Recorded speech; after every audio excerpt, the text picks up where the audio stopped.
നമ്മൾ കാണിക്കുന്നത് ഈ സെറ്റിങ്സിൻ്റെ സ്പീക്കറുകളും അതിൻ്റെ ആംപ്ലിഫയറിൽ ഈ ആംപ്ലിഫയറുമ്പോൾ നമ്മൾ ഔട്ട് കൊടുത്തിരിക്കുകയാണ്. അതായത് AC ഔട്ടാണ് നമ്മൾ ഈ സ്പീക്കറുകൾക്ക് പോകുന്നത്. ഇപ്പോൾ ചിലരൊക്കെ എന്നോട് ചോദിച്ചിന് ഞാൻ യൂട്യൂബ് ചെയ്തപ്പോൾ AC വോൾട്ടാണോ DC വോൾട്ടാണോ എന്ന് പോകുന്നത്. അപ്പോൾ നമ്മൾ മൾട്ടിമീറ്ററിൽ ഇട്ട് നോക്കുമ്പോൾ AC വോൾട്ടാണ് പോകുന്നത്. നമുക്ക് ഇതുമ്പോൾ മാക്സിമം ഒരു 50 വോൾട്ട് വരെ സ്പീക്കറിലേക്ക് പോകുന്നുണ്ട്. ഞാൻ ഇപ്പോൾ കാണിച്ചു തരാം. ഇവിടെ AC വോൾട്ട് ഒരു ചാനലിൽ ഞാൻ പാട്ടിട്ടിട്ടുണ്ട്. ഇതൊക്കെ നോക്കി ഇവിടെ ഒരു ചാനലിൽ പാട്ടിട്ടിട്ടുണ്ട്, ചെറുതായിട്ട് കേൾക്കാം. മറ്റേ ചാനലിലാണ് നമ്മൾ കണക്ഷൻ ചെയ്തിട്ടുള്ളത്.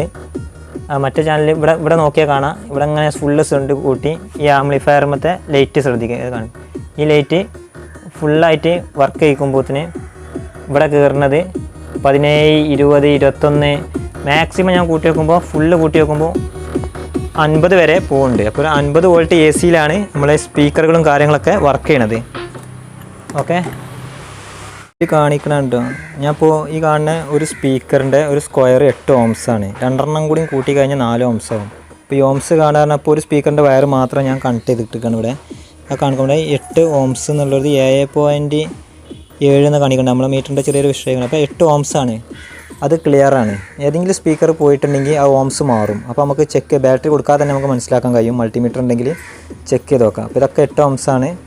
ഓംസ് ക്ലിയർ ആണെന്നൊക്കെ നോക്കിയിട്ടാണ് നമ്മൾ ഓരോ പരിപാടിക്ക് കൊണ്ടുപോകൽ. ഏതെങ്കിലും സ്പീക്കർ പോയിട്ടുണ്ടെങ്കിൽ ഓംസ് ആകെ മാറും.